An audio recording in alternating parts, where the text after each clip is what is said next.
prosecution would like to welcome Lee Doran. Sorry, the defense would like to welcome Lee Doran to the stand.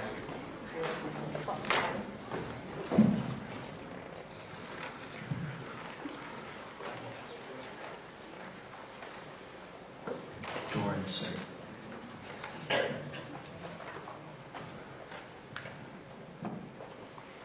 Please state your name, where you graduated from, and the degree where you earned, and what degree you earned in this college. My name is Lee Doran. I graduated from University of Michigan with a BA in Communications. I then proceeded to get my JD from Chicago-Kent College of Law, and I'm currently eligible to practice law in Illinois and the District of Columbia. So, in other words, are you qualified and knowledgeable for answering questions about anything law-related, and in this specific case, a citizen of the United States? That is correct. I specialize in public policy research and analysis. Objection, Your Honor. Lack of foundation. Counsel hasn't established that this gentleman even knows what the Citizens United case and decision was. Sustained. I'd like to hear further about his credentials in regards to this case. So, Mr. Doran, have you actually critiqued this case before? Have you actually critiqued the Citizens United case and the outcome of this case? I'll speak outside of this case. Yeah.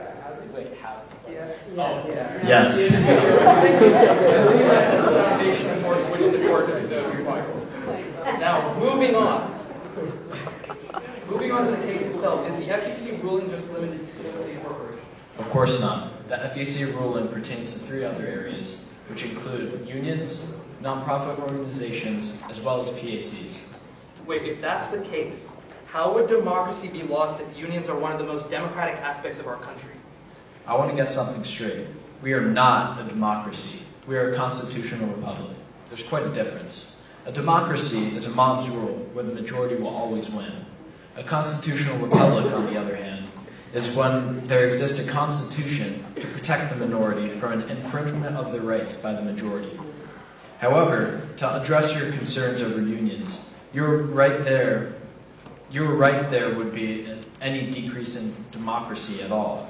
The prosecution is assuming that the voice of the corporations are never in line with the voice of the people, and that, as we all know, is false, because as we just went over, the law applies to unions and nonprofits.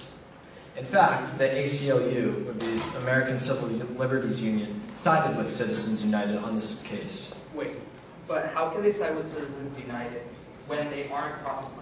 Aren't they going against the very nature as the prosecution works? Objection, Your Honor. Counsel's leading the witness. Actually, this is a direct questioning, and the leading question is actually allowed. Overruled. This is where I lost the prosecution. A corporation like Microsoft can produce a product that improves the productivity and standard of living of all of its consumers and increase profits of shareholders at the same time. There's absolutely nothing wrong with being profit-minded.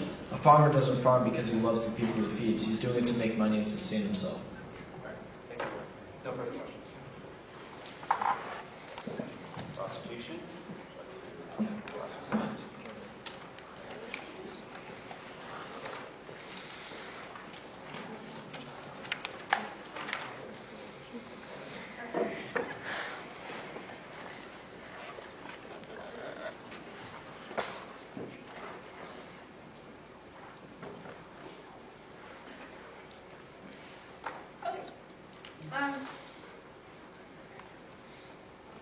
So the testimony from Lee Doran is based on the foundation that we don't live inside of a democracy, but instead of like a constitutional republic. Lee Doran has failed to actually define whether the same principles that we're talking about in this case don't exist under the framework of a constitutional republic. If we as the prosecution prove that even in the status quo we live in a constitutional republic and all of our really horrible impacts due to the Citizens United case facilitating corruption still happens, the Lee Doran testimony actually supports the prosecution. So furthermore in this case, he talks about how corporations have like increased in profits and profit-minded. This is exactly what the prosecution is saying. That corporations have a bottom line to increase their own financial interests, but not to actually satisfy the legitimacy of the election process. Insofar as that's true, the entire Lee Doran case actually flows to the prosecution side.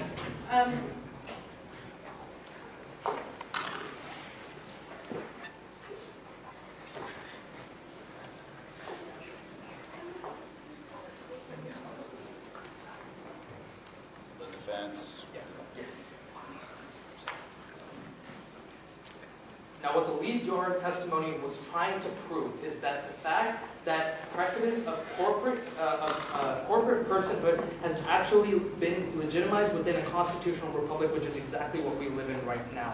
And the fact that there is no infringement of rights of the individuals at all with the ruling of the Citizens United case. So the prosecution is trying to reach in and trying to grab and trying to make something stick, but it's not working. So the fact of the matter is the Supreme Court has already ruled multiple times. The FEC themselves have already complied with the Supreme Court on the ruling of Citizens United, which clearly states that this makes absolutely no sense to sue the Supreme Court over the decision of the Citizens United case when the FEC themselves have already complied with the demands regarding the aftermath of the case. Next witness. The defense would like to provide a deposition that was previously done of one of the leaders of the OWS movement, or the Occupy Wall Street movement.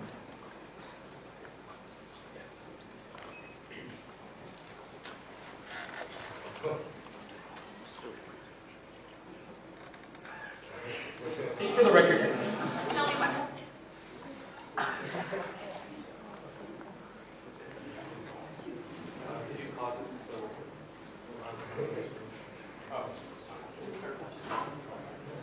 Yes. I would just like to clarify the rules. For direct examination, leading questions are not allowed, and for cross-examination, leading questions are allowed. So, Actually, Your Honor, yes. Video's ready. Start the clock. Speak for the record. Shelby Wexler. Now, Ms. Wexler, as the leader of the OWS movement, what would you say are some tenets of your organization? I'm not a leader of the OWS. We don't have leaders. I'd like to check We're development. not having leaders. Yeah. Your Honor, I'd like Perhaps to in question this the way, relevance. everyone's sure to have a voice. It sounds like a lot of people talking at once, but tell us in a few words what OWS is actually protesting. Overrule at We're this time. protesting for Why? All right. The relevance will be explained afterwards in order to deem the worthiness of corporate personhood, which will be explained after the video. Would you please allow the video? Overruled, I'd like to hear the witness. Thank you so much. Start the video.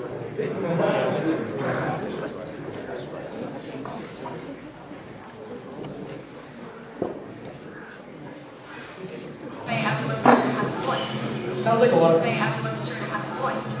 sounds like a lot of people talking at once, but tell us in a few words what OWS is actually protesting. We're protesting for a variety of issues. The co-opting of the government by the rich, the lack of any prosecution for the crimes that led to the collapse of 2008, Citizens United, social inequality. So not any particular thing. Not one particular thing. You're protesting against a lot of things. The list of things we're protesting are as varied as the protesters themselves. I've seen the protesters holding signs that say, "We are the 99%. Yes. I am the 1%. Some people would say I'm overpaid, but I'm not. I'm paid exactly what the market will bear, which means I'm paid what I'm worth. So which system will you replace capitalism?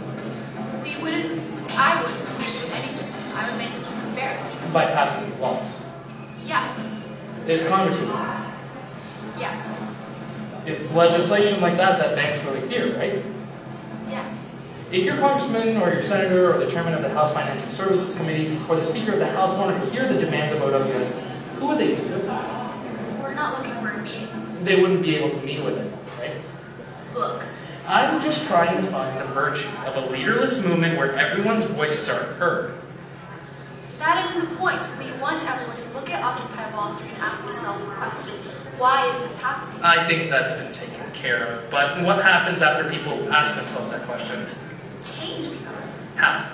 The same way change has always happened. And what is your best case scenario for how this ends? That it doesn't end. That it doesn't end? That's right. Even if you put the heads of banks in jail or overturn the Supreme Court decision, ensure greater social equality, give everybody money, you're still going to be sleeping in parks and yelling at buildings?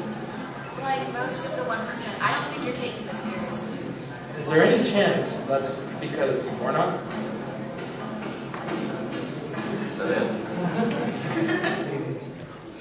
What the prosecution, You have 20 seconds. For the record, what the prosecution would like to show is people of the United States against corporate personhood are just trying to fight for the sake of change. In fact, Stephen Simpson of the University of Princeton himself has stated that people, because government has tried to increase their government span through it, which is what the prosecution is trying to advocate Time is for. up. Thank you. Your Honor, may I respond objection-wise as to the relevance of this? Okay, so I have an objection to the relevance of this entire testimony presented because this is specific to one member of the Occupy Wall Street movement, which has no relation to the facts of the matter at hand. The facts are simply, the charges that we're attempting to prove are facilitation of corruption and erosion of American democracy, and their evidence doesn't go to show the truth or bias towards any of the charges brought up, and the discrediting their own witness and arguing their own witness.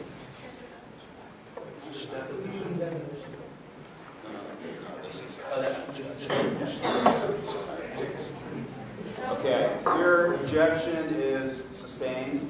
Motion to strike the entire testimony. Approved. Thank you. Okay, so since that was stricken, they do not need to cross-examine. Correct?